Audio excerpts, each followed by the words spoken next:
วันนี้ใครเอามอไซค์มาฮะรับเดินเส้นผมอยากเลยเดินเส้นผมอยากจะเป็น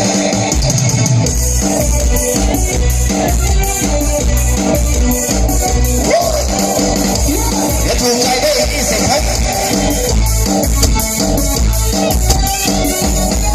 ตื่นฟ้าหล่อเฟี้ยวมีผมคนเดียวดูรอดจริงๆเลยดูว่าดูแว่นไปปากเก็ตดูว่าดูแว่นไปปากเก็ตสาวสเก็ตถามนั่นเองใช่ไหมเนี่ย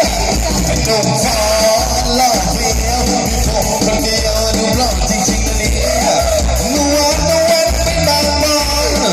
นดูว่าดูแว่นไปบางบอนสาวๆงานงอนบอกว่าจะงอนใช่ไหมเนี่ยโยกไปเรื่อยๆเราจะรู้สึกกันจอดกับเว้นมาแดงดึงสักน้อยเฉียบขาดบอยแล้วปากเฟี้ยวรถยนต์จนทีพี่ไม่ชอบจอดดูพี่ยาก้อยเห็นกันฟันบอกอาจดูบอลถูกชาวไรนอนติโอเช็คน้ำมันน้อยเจอรักน้ำฟีโนเทอาโตโตพี่ใหญ่ดียังไงดีวะ